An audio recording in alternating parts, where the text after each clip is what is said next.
Hello viewers, welcome back to my channel. I'm Dr. Sharda. Today we are going to discuss a lesson, The Journey. This is taken from English textbook of class 10, Unit 3, A Reading. This is a narrative story written by Yash Dorji Tongchi, who is an Assami writer, and it is translated into English by D.P. Nath. Now let us know about the author.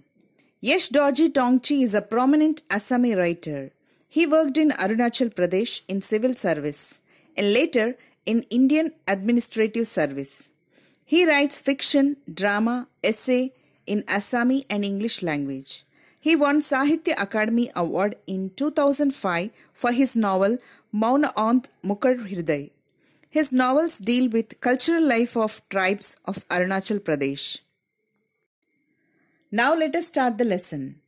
After spending a leisurely Sunday at home, the very thought of returning to work on Monday is tiring. Lethargy creeps in if the holiday continues over an extended period. That is how I felt when I was preparing to return to my place of work after spending 6 months at home. The fact that I was to leave behind my newly-wed wife and go to a far-off place did not help either. Obviously, I did not want to go. Now let's see what it means. According to the author, when we spend a leisure Sunday and have to go back to work on Monday, we feel tired. The tiredness increases in case if the holidays are for a long period. The same was felt by the author when he had to go back to his work after he spent 6 months at home.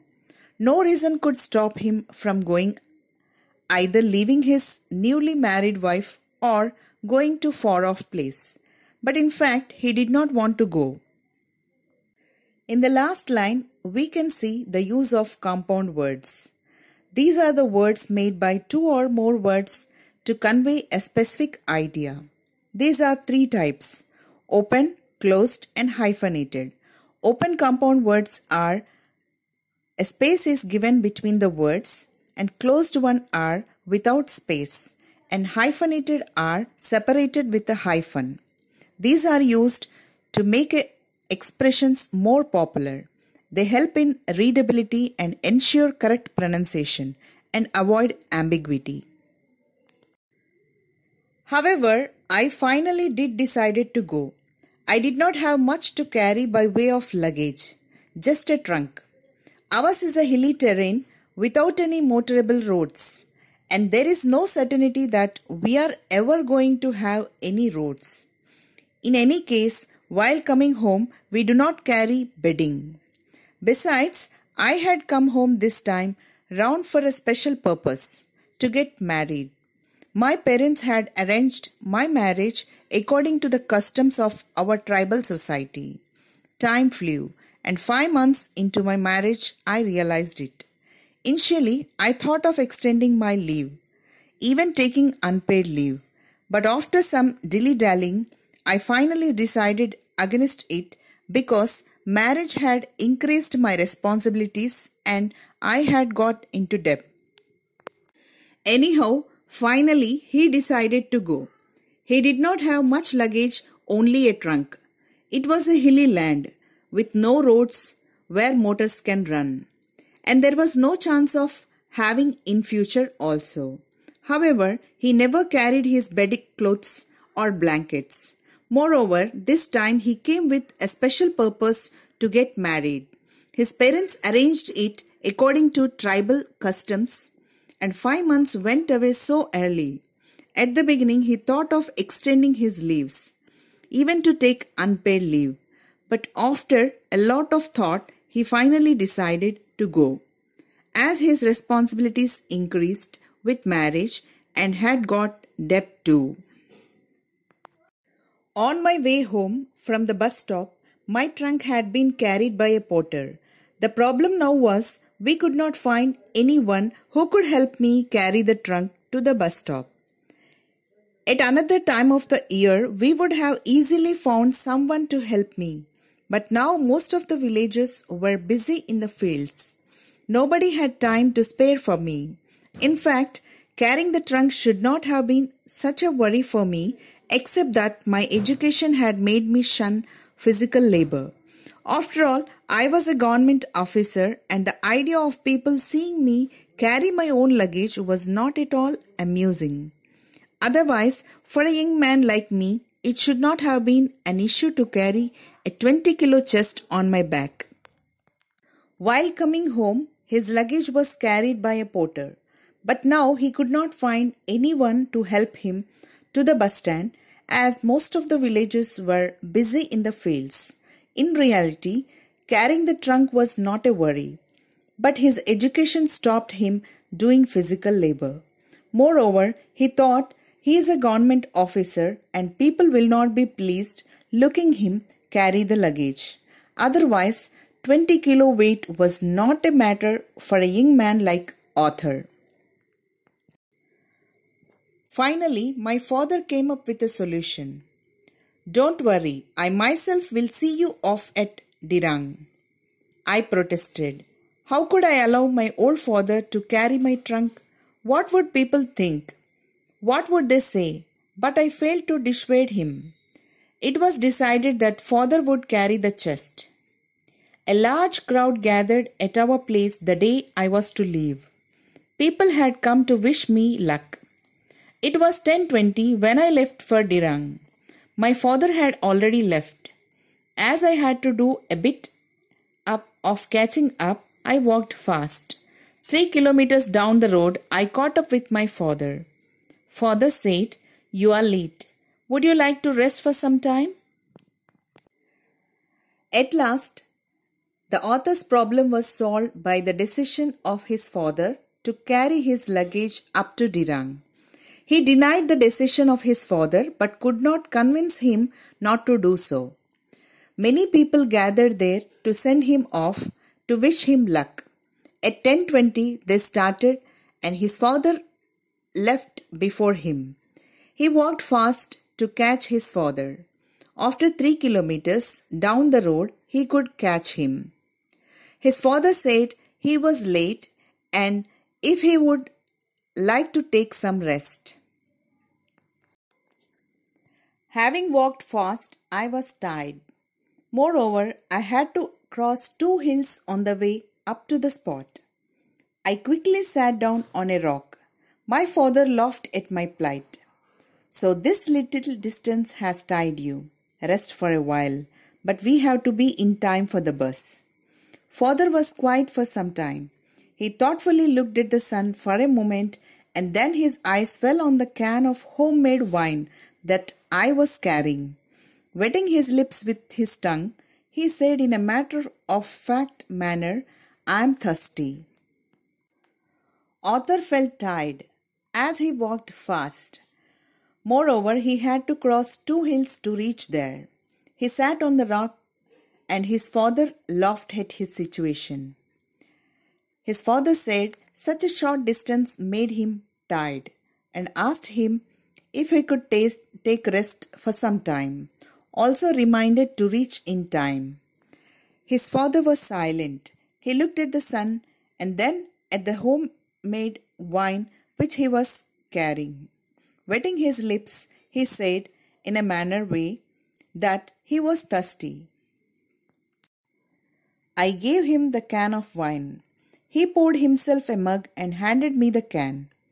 He drank all of it at one go. He then arranged the belt that was attached to the trunk carefully on his forehead. So this was the picture, my father carrying my luggage on his back and me following him with a tiny bag in my hand. We were walking up a narrow hilly road and neither of us uttered a word, as if we were strangers who spoke different languages. I did not know what was going in his mind. From time to time it crossed my mind that it was improper for me let father carry the luggage. I wanted to tell him that I would like to carry the trunk myself, but my guilt and shame did not allow me to do so. This self-consciousness had probably to do with my education, the white-collar job that I had, or quite simply my pride. Somehow I had the feeling that if I carried the luggage, my father and my people, in fact, the whole world would laugh at me and I would be belittled. The author gave his father the can of wine. His father poured wine in a mug and handed the can to the author. And his father drank all of it at one stretch. Then his father attached the belt of the trunk carefully to his forehead. The author followed him with a small bag. They were walking on a narrow hilly road without speaking with each other like strangers who belonged to different languages. Author did not know what was going in his father's mind, but he felt that it was improper to let his father carry his own luggage. He wanted to tell him that he himself will carry his luggage, but because of his shyness, he could not do so. This is all because of his education or pride. Anyhow, he thought if he himself carries the luggage, he would be laughed by the people around.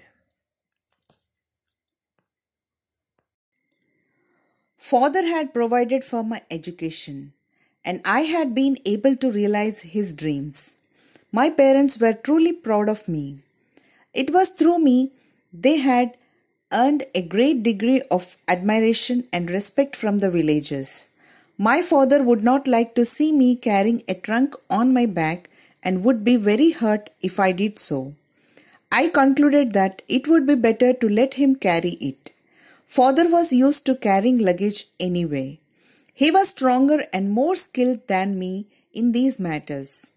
I had never got used to physical labor, having stayed in hostels right from my childhood. So, in spite of my youth and strength, I was physically useless. I continued walking silently with father. We rested at 2 places on the way and had our tiffin but hardly talked. Finally, we reached Dirang. The bus from Tawang had not yet reached Dirang, and so we had some time in hand. We entered a tea shop and sat facing each other. Father appeared tired. I felt sorry for him but could not bring myself to say anything. I asked the waiter to get us 2 cups of tea. Just as I was going to take my first sip, I heard father's voice. "Do you have a pair of old shoes?" Though his father provided him all his education, but he thought that it was through him that his parents had earned admiration and respect from the villagers. He felt his father was right to carry the luggage. He is physically useless in spite of his youth and strength when compared to his father. They rested at 2 places and had their tiffin, but did not talk. Finally, they reached Dirang. The bus from Tawang had not yet reached. So, they had tea facing each other. His father looked tired.